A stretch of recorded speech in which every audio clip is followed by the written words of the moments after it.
Welcome to the party, pals. So you guys may have been participating in our last live stream just a few minutes ago about password managers. Here in a moment, we're actually going to have Matthew up again talking about the OSHA Focus Four, and I'll have him explain it to you. It's a realm I'm not very familiar with, but we are all here to break down barriers, foster collaboration and community, working towards a more secure future together. Definitely a learning and growing environment. So typically during these streams, we do not open up the stage, but if you would like to come up and join the conversation directly to ask a question or otherwise, you're more than welcome to do so. Just ask us in chat and I'll drop the link for it. Definitely throughout the stream, go through and drop your questions in chat. You can share your personal LinkedIn or other social media inside of our Discord server. So if you join our Discord server, which I just dropped a link for, you can go over to our live chat channel and you could post links and your social media in there. So that way the rest of us can go through and connect with you outside of the live streams in Discord itself. Whether it relates to the topics that we're talking about or something somewhat unrelated, you can still drop those questions. If we do, worst case scenario, we'll circle back around to those questions, or maybe somebody in chat will pick that up as well. Don't share anything that you don't want to be public. If you happen to do so, just let me know on Discord or LinkedIn. You can also reach me at contact@studygrc.org. And then also, of course, we have B-Dubs' website, dropping an article every single Monday related to cybersecurity GRC, and then also doing the CISSP study group right now on Tuesdays and on Saturdays. And then we have our website as well, studygrc.org for the rest of the platforms we stream to, our calendar, which is the most up-to-date information, and our resources page. One of the key things is we have started on the new resources page already. So you can definitely look forward to that later this week. I'm going to go ahead and transition over and pull Matthew up on stage. Definitely drop your guys' questions and so forth along the way, and I'll mark them out, or he may pull them up during the presentation. Thank you for joining us again, Matthew. I'll go ahead and hand it over to you. Hello, it's a pleasure to be here today. Thank you everyone for coming in. A little brief introduction about myself. My name's Matthew. I'm very passionate about safety and occupational. And I have a few different certifications that make me credible to be able to do this type of talk. I have my Site Safety Health Officer 40 hour with the EM385. I have my OSHA 30-hour construction and my HAZWOPER 40, along with a few minor ones like H2S and competent confined entry. Today we're going to be talking about the OSHA 4. Those are the 4 hazards that you should keep your eyes out. They account for roughly 50% of injuries in the workforce. And they're generally very basic ones because most people don't think about it. So for our introduction today, we're going to talk about industrial risks. So construction does remain one of the most hazardous industries in America. OSHA's role, because we are talking about OSHA at this point with the OSHA 4. OSHA's whole goal is to ensure safe working conditions, and they enforce standards that they put in place. Most of their standards are based off of things that happen in the world. Some of their standards people look at and go, why do we need to have this? It's common sense. But every one of their standards is there because something happened. The Focus Four is the cause of majority of construction fatalities and or serious injuries. Generally, serious injuries are injuries that someone had to go to the hospital for, someone was out of work for more than 48 hours because of, or they have long-term side effects from it.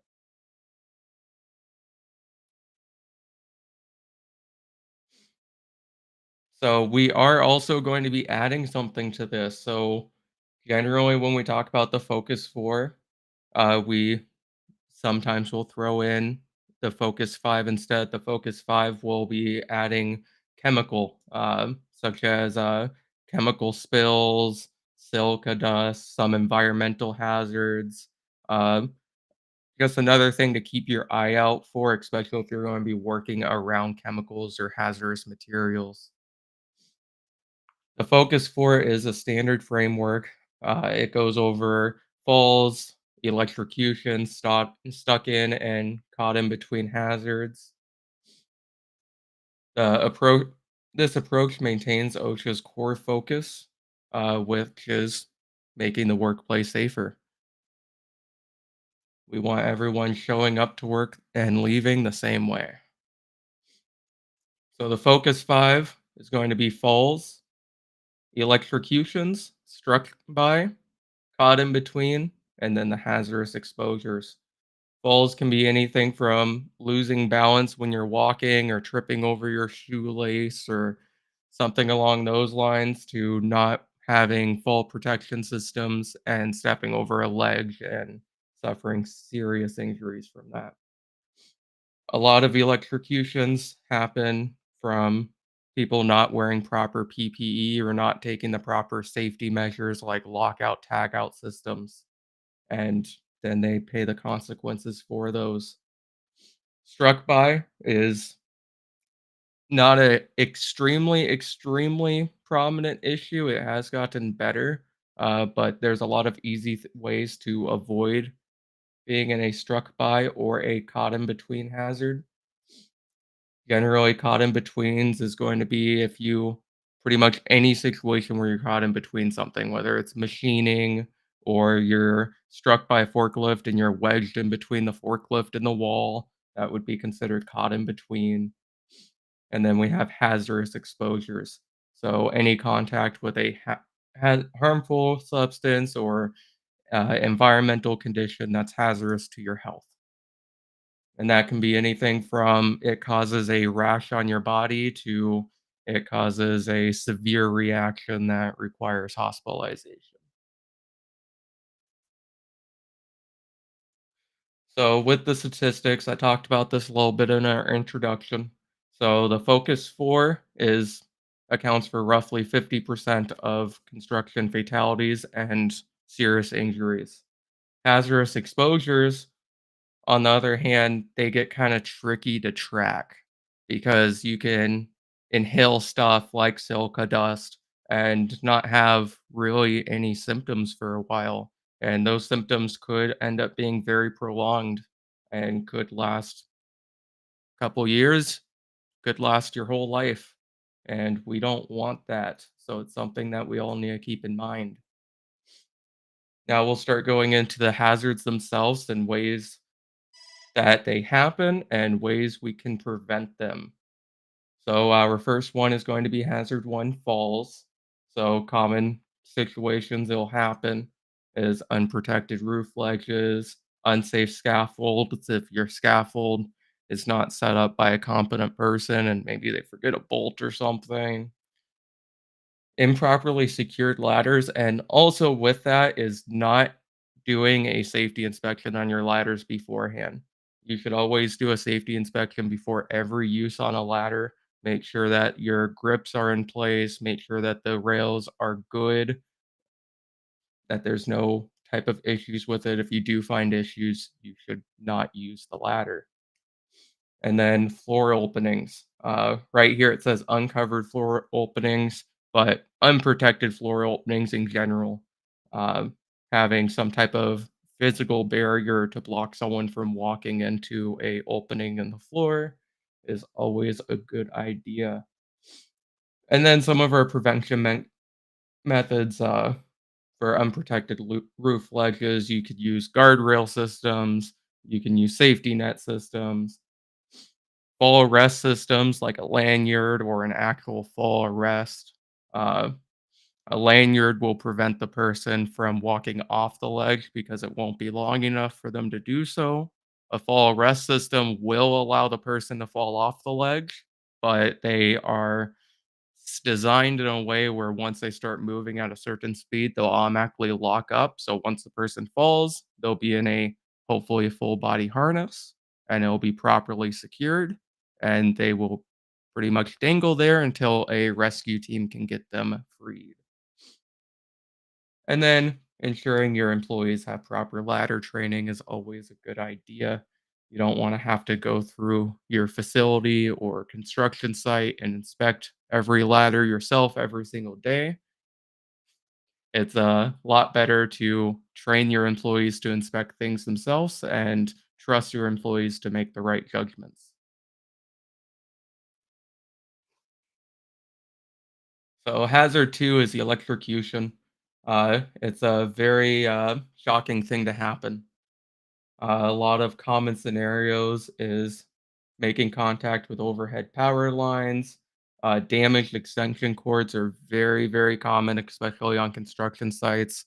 You have so many heavy machinery moving around. It's not uncommon for extension cords to get ran over and smushed and frayed, and now there's exposed wires.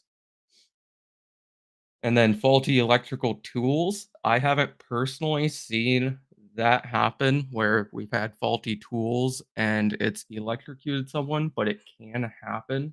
Making sure that you inspect your tools properly and they're working as intended and not modifying them. Exposure to energized circuits. This leads us to our lockout tagout that I mentioned earlier. Whenever you're working with stuff that is powered by electricity, especially if you're working with actual wires, turn off the power and put a device on there where the power cannot be booted back up until you, preferably multiple people, have a key and multiple locks, and you all have to unlock it for the device to be powered back on because you don't want it to just turn back on. Now you get electrocuted and you're meat in the maker. So prevention methods. We talked about lockout tagout procedures. You also have ground fault circuit interrupters. Those will help prevent it. Regular equipment inspections, maintaining a safe distance from power lines, is also a good idea. If you don't need to be near it, why be near it? So, a lot of training is required to work with electricity. So, knowing the hazard recognitions that you need, proper tool and maintenance, how to use the tools, and how to maintenance your own tools. You don't want to give a tool to someone and ask them to oil the tool or whatever that tool needs done to it and them not know how to do it. So if it's the first time that employee's done it that you know of, maybe do it in front of him so he can see how to do it. Then he knows that information for the future. And having emergency response procedures, no matter how many times we go over safety related things and hazard recognition and what to do to not get injured, injuries will still happen. Having some type of procedure in place for your workplace to go to when something bad does happen is never a bad idea. And first responders will also be very grateful of this because it takes a little bit of load off their plate if you've already calmed down the situation, or if it is a situation where someone's caught in between something, you've helped them. And along with, if your facility is like a closed facility, like you need badges to enter, giving a copy of one of those badges to first responders is also a good idea. So that way they can make entry into your building a lot easier if something's happening. They don't have to wait for someone to come open the door or anything like that. If you have an emergency situation, you want them there as fast as possible. And training your employees on CPR and first aid is very good. If someone has a health related issue in the facility, having as many people that know basic CPR and first aid is incredible because you can start, person collapses on the ground for some reason, their heart stops. You know, you have people right there that can go ahead and start CPR if they wish to. You can't, it's kind of iffy on requiring your employees to step in and doing that sort of thing, but giving them the tools to do so if they want to can't be bad. The more people who know how to help with medical, the better. Next one is going to be struck by hazards. So, struck by revolves anything that hits you. So, falling objects, collapsing structures, vehicle impacts, flying objects. So, if you have people working at heights like on a scaffold or on top of a roof, and it's a common work area, like they're going to be working up there for a fair amount of time, not just like a few hours, but a long amount of time, having stuff like safety nets to catch something like a nut, bolt, tool if it falls down can't be a bad thing. And a lot of safety nets will show their weight rating. So you can get weight ratings that are rated to be able to catch a person too. So that's even better. Collapsing structures, I mean, if you're building it correctly, shouldn't collapse randomly. But if it does happen, having an idea of what you're going to do isn't a bad idea.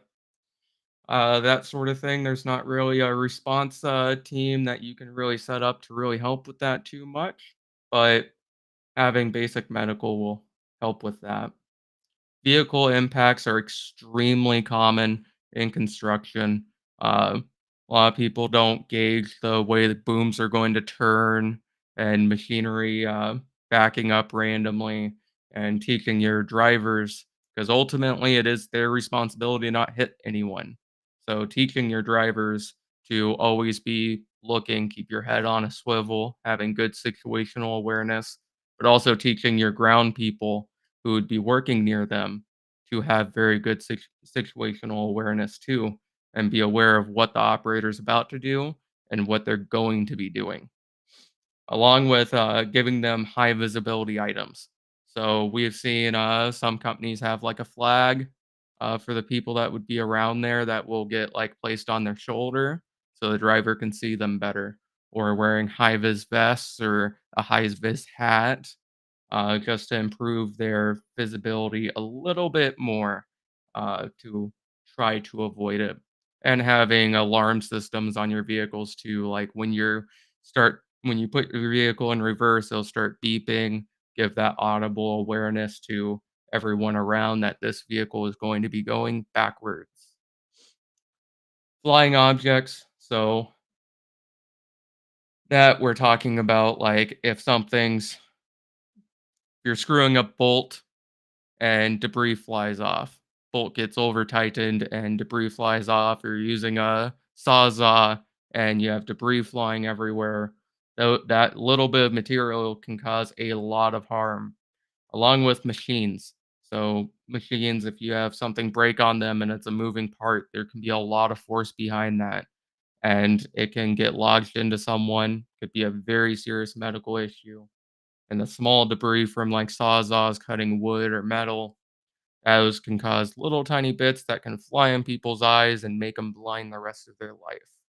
So if you're going to be around like someone using a sawzall or something, or any chance of small debris flying about, wearing safety glasses that are safety rated, because there are a lot on the market that are not actually safety rated, would be very beneficial to keep your eyesight. So next up, we're focusing on caught in between hazards. So if you are caught in between something, it means pretty much one item is pinning you against another thing, and you cannot get out yourself. Uh, you will need help. A lot of these injuries, we don't generally. It's not recommended to try to free the individual because you don't know what's happening inside their body. They may not have any visible cuts or lacerations or anything, but they may have internal bleeding, and the pressure from the cotton hazard is slowing that bleeding. So generally, when we're talking about caught in between hazards, uh, wait for a medical professional. Keep the person conscious and talking and everything, but generally we leave that to medical professionals, to my knowledge at least. And common situations of this is trenches.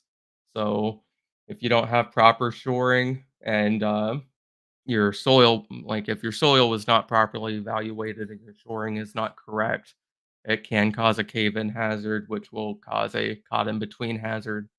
And getting caught down there, you're literally being buried alive at that point. And it can take a very, very long time to safely get someone out of that, and a lot of money to do so too. And then machine guarding. So a very common caught in between hazard is machines have moving parts, and someone doesn't pay attention to the little warning label saying caution, moving part. They put their hand right there, and someone clicks the button, and the machine starts moving. And now their hand's caught into the cogs or the belt or whatever's in there. And those can get very, very bad very, very quickly, but they're also very easily preventable. Of course, with situational awareness would help with that. Having machine guarding, like a laser screen or some type of physical barrier where they cannot get their hand in there and the machine run at the same time. Of course, accidents do happen, but we can eliminate this one pretty well. And then we talked about equipment safety a little bit earlier, having audible sounds when you're backing up and is always a great idea. So now we're going to talk about hazardous exposures. So this revolves anything chemical related, so silica dust, asbestos, pretty much anything in that realm. It's very common with even dust on a construction site. That's a physical hazard. But all of that stuff can be limited pretty well. So you can use protective equipment, such as for silica dust, you can use respirators and protective clothing. Protective clothing is really popular with asbestos too, since it's so fine, it gets embedded in your clothes. So generally, if you're going to be working with asbestos, they're going to have you suit up in a, I wouldn't say hazmat suit, but it's a protective suit. Uh, Pretty much will get that silica dust on it, but you'll be removing it before leaving the site, and you won't be taking it home with you, so it won't, will hopefully not get into your lungs. And then you have admin controls. So work schedules, for example, not having people work a long amount of times. If they're working with a hazardous material, not having them work 12, 16-hour shifts, because when you're on that long of a shift, you're going to forget things, you're going to make mistakes. It's going to be a lot more higher chance of you getting injured because your brain's not refreshed, and having proper training and proper procedures in place. And by procedures, I don't just mean like proper workplace procedures, like how to handle the chemical, but also proper what happens if this chemical is exposed. You should, if someone's working with a chemical, you should be able to walk up to them and ask them, what what do you need to do if you do get exposed to this hazard? Like if it gets into your eyes or it gets onto your skin, what are the first aid steps? What do you need? Then you have engineering controls like ventilation and dust collection systems. A lot of construction sites that I've seen that are enclosed, like you're solely working inside of a building, will use stuff like this to collect dust and other hazardous uh, dust particles like silica and asbestos if you are working on an older building. Nowadays, we don't really see newer buildings being built with it, but a lot of older ones were. And then substitution. So if you're using a chemical that is hazardous, you can look at other alternatives, um, such as a good one is paint thinner. There are a lot of items on the market that are alternatives to paint thinner that are biodegradable, and they're non-hazardous, or they're very limited for their hazard. So the facility I work in, we recently switched to away from paint thinner about a year and a half ago to a new one, and the only hazard revolving around it, as long as you do not drink it, is if it does get on your skin, it can cause mild irritation, compared to paint thinner, which can cause a whole list of issues. And then you have elimination, of course, but generally it's kind of hard to remove a hazard completely. Uh, that's obviously our last step, though, if we cannot make it even a little bit safer.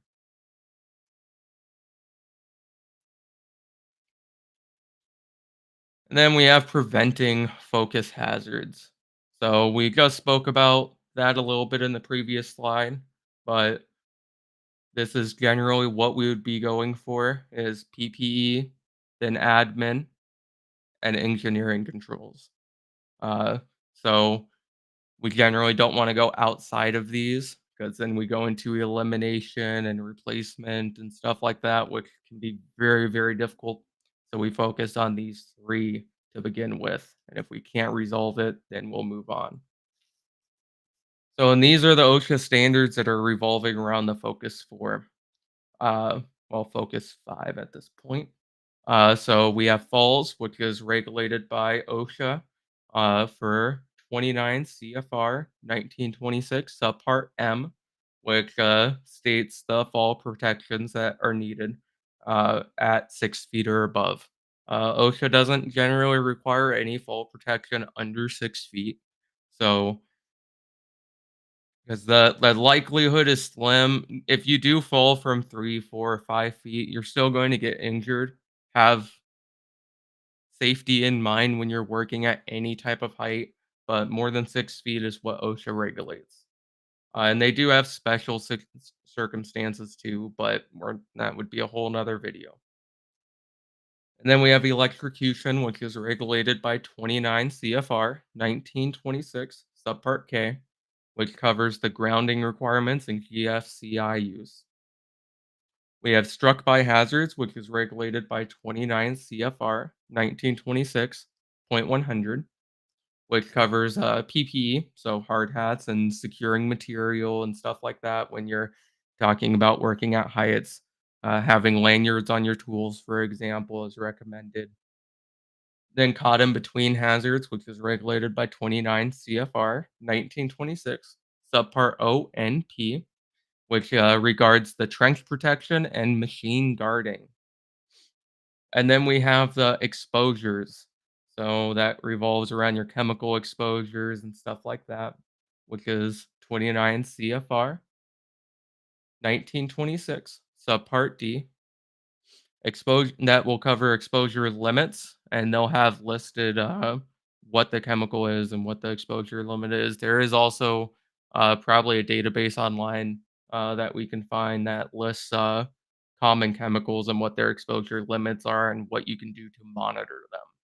And monitoring is a big key with this one because you can monitor one day and your exposure limits be fine to not need PPE or do anything. And then the next day, maybe work is a little bit harder that day. Maybe they're picking up the pace. And now that exposure limit went over the requirement to have PPE. And now you're finding yourself in a hard place rushing to get PPE out when if they were monitoring the whole time, you would have seen it increasing and you would have had a bit more time.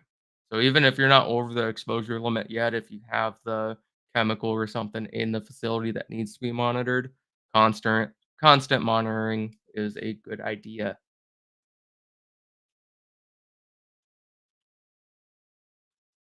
And then we're going to talk about a little bit of training and education. So a very great first certifications to get is OSHA certifications. They have a 10-hour and a 30-hour. The 10-hour is just a general awareness of hazard recognition and prevention for workers. Uh, it's very, very common in the construction industry for people to have OSHA 10s. And then we have the OSHA 30. That's generally a competent certification. A lot of companies will pay for their foremans, for example, to go get those.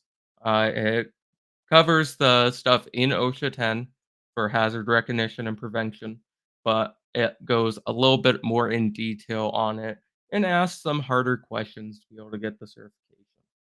And they're amazing certifications to have, and you can also do both of those online. And on OSHA's website, they actually have a little guide of what gets covered in the course, so you can study for it too. And then more towards employees, if you're in a company, toolbox talks or safety talks are amazing to keep your injury rate low, keep everyone's mind on safety. So generally, companies will do them once a week or once a month, and pretty much it's just a brief discussion on a specific hazard generally in your facility. Maybe it's becoming more prominent that someone's like having foot injuries, dropping stuff on their feet, and then they can use that toolbox talk to talk about fall dropping stuff on your feet, and hopefully it'll kind of curve it. If you don't have a lot of safety issues in your facility, you can also use this as a safety spotlight type thing. There's websites that and OSHA also posted on their website of instances that happen that resulted in an injury and fatalities. And you can always pull one of those and talk about that and talk about what happened and talk about what could have been done to prevent it and spend like 10 minutes on that. And that gets everyone's mind on safety. And then you have hands-on training. When you want someone to know something, especially in the construction industry, most people learn by hands-on. So if you want someone doing something right, it's a good idea to show them hands-on.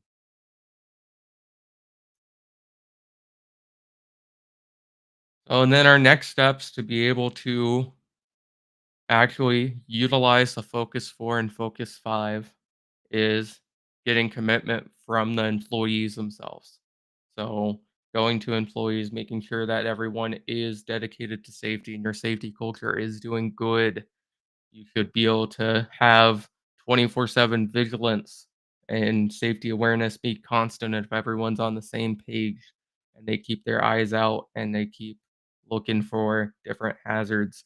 And that will help you meet your goal for minimal incidences. Because safety in the long term is everyone's responsibility.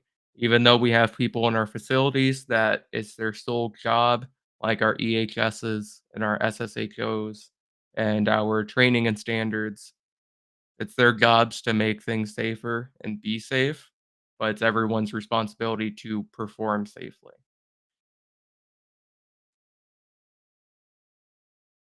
And our conclusion, we're going to start doing recognizing and identifying. So we want to recognize and identify those Focus 4 and Focus 5 hazards before they can cause harm. So we can curve that injury and not have to have someone out of work. And then plan. Once you recognize them, you're going to need to plan something. Plan some way to control that hazard and not make it a hazard anymore. And then you got to implement it. And then a lot of people forget about this, but you have to verify. Um, Go out there, look at what your implementation did, ask the people who are working around what you implemented, and make sure that it's working how you want it to work. 'Cause if it's not working how you want it to work, it's not working. And now conclude our talk about the Focus 4 and Focus 5. Does anyone have any questions? I think I saw a few pop up. Are self-retracting lanyards becoming more required or recommended or no? So they are not required by OSHA themselves, although they are highly recommended if you're working at heights, especially if you're working at extreme heights of plus 40 feet. I used to climb radio frequency towers, for example, and a lot of times, even if we blocked off the area around our tower that we were working on, people would walk under the tape. Like regular people would walk under the tape to walk across the sidewalk or something. And if you don't have that tool lanyard off and you're 60 feet, 40 feet plus in the air, and you drop that tool and there happens because some bystander that walked into your site and that hits them, who do you think's going to be deemed at fault at that point? It's going to be the employer. Yeah. Uh, Also, you mentioned the like with forklifts having the pressure points or otherwise. What are some safeguards for that? What could you even do about that in the first place? what do you mean pressure points? I don't know the terminology. How can you prevent people from getting run over by forklifts? So training your drivers on awareness and having policies in place. The facility that I work at, if someone's near a forklift, they have to verbally tell that driver that they're near the forklift. You cannot just automatically assume the driver knows you're there. And then teaching your ground people who would be around it the safe practices around it. Because ultimately, it is the driver's responsibility to be safe, but they need help doing it because they do have blind spots. Then having the audible sounds if they're backing up. And another thing that I'd seen is having blue lights on the front and back of the forklifts or any industrial vehicle this will work for. That'll shine out about 6, 7 feet in front of them. So that way, if they're coming to a turn and it's a protected turn, so they can't see what's on the other side of that wall. The person that's over there can see there's a forklift coming, and they can maybe hug the wall, make sure they're out of the way for that forklift to swing over. Well, I never even heard about the blue light before. Now regarding the OSHA training, I swapped back over to this slide here. You mentioned that as a really good first step as well, that pretty much anybody can go through. What are some options for that, especially for like an individual who's looking to get into occupational safety? Is there a Ye particular location to get those taken? Yes, I will post, some right now. So this first link that I just sent is the OSHA's website themselves. It talks about what the training is, what it requires, the resources that you need, and pretty much what information is it about. So you can kind of determine because in both OSHA 10 and 30, they have both construction and general industrial. So I personally have the construction ones, but if you're mainly working general industrial, it may be a better option for you. And then there's a bunch of websites that offer online training. I'll post one right now. This particular one is partnered with the University of South Florida, which has been doing OSHA certifications for a very, very long time. I got to my first OSHA 30 cert back in 2019, and that was through the University of Florida. Is that something where you can hold more than one? So could you get your 10-hour in construction and 10-hour in general industry, or is that like not really worth it? I wouldn't necessarily say it's worth it unless you want the knowledge, but it can get expensive doing that sort of thing. So I would say it's not worth it in my opinion, unless you are going over to if you're currently working in safety and you want the information that that may bring. Hmm. It doesn't even show me pricing on here at all. No, I believe they have to contact. Oh, yeah, it does. On mine, it shows pricing. It's blurred out for you. That's weird. Maybe you're It's signed in and I'm not. it's right to the left of for construction. For me, it shows $59. Okay. Bam. Yeah, and yeah, so I dropped the link for both of those along with this um, South Florida one here for the 10-hour and 30-hour that are available. That's recommended there.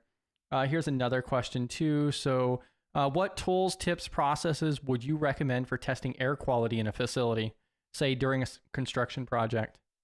So, there's a whole bunch of monitoring tools out there to use. It kind of depends on what the issue is in the facility or the site. So if you have a high chance for H2S exposure, having H2S monitors on every single employee. H2S monitors, but oh, there might have been a slight disconnect here.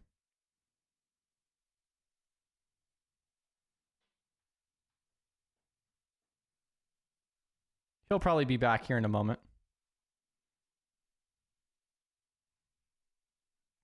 If you guys do have any other questions, definitely drop that in chat. We will start bringing it to an end here in a moment. I'm sure he'll pop back in here here in just a second and finish answering that question out. But also, these two are pretty good resources, it looks like. So especially for that 10 and 30 hour here. I know from the last video that he did, there were a few people who were kind of curious about a starting point. And so these look like really good links for it. Yeah, and then you're back up here, Matthew. So you were talking about H2S filters or something? Yes, H2S monitors. H2S monitors, if you have H2S on your site, for example, having those monitors on every single employee is a great idea. And teaching the employees what to look for if they are working with H2S. And we have a whole range of chemicals. If you're working in a enclosed facility and you're using a gasoline industrial vehicle or a propane or diesel vehicle in that enclosed building, that's not recommended, but it is technically allowed. And those people knowing what the side effects are if they come in contact with too much carbon dioxide and stuff like that, so they can kind of get the warning signs and maybe step outside or open up the doors to clear out the facility. You can also, in that circumstance, have carbon dioxide monitors for your people. I think that might be taking it a little too far because the risk would be low unless you have a lot of vehicles. Uh, Generally, they'll get the warning signs before it becomes a big issue. So teaching them that is very valuable. Bam. Yeah, and then I'll also drop Matthew's LinkedIn profile as well, so you guys can also connect with him and ask him questions directly if you guys have any. You can also drop questions in the comments below or inside of the Discord server as well. And we'll start bringing this to an end here. I got those links in chat. After this live stream, I'll go through and do the chapters and then also put those links down in the description as well. I think that pretty much covers it. Was there anything else that you wanted to add? Yes, and anyone here, feel free to message me on LinkedIn if you do have any questions or concerns. Feel free. I can sometimes take a little while to respond because I do have a full-time job and I do full-time school. So sometimes my hands are a little full, but I will respond usually within like 2 or 3 hours at most. Yeah, and I started a poll here as well. So I'm going to go ahead and end that. And so I asked if people wanted to have a regular tool talk. We got 7 votes in, with 85% saying yes out of 7 votes. And it looks like one person would have said maybe. So it was yes, no, or maybe. So one person said maybe, the other people said yes. So Awesome. Yes. I know you and I have been talking about making it a regular thing. Uh, we have one planned out at the moment. 2 weeks from now, we'll be going over the safety topic for the month from the National Safety Council, which is driving awareness. We'll go over different things you can do to increase your awareness while driving and habits that you should try to break, but all of us are probably guilty of. bam. Yeah, thank you for hopping up. And then I look forward to the next one on the 30th for the monthly safety talk, right? Yep, it was a pleasure being here. Thank you for having me. Perfect. Thank you guys for hopping in and joining us today. Drop your questions down below or inside of the Discord server. I'll drop the link for the Discord one more time. GRC Mafia, we've made it halfway through the week now. I'll catch you guys in Discord, catch you guys tomorrow as well.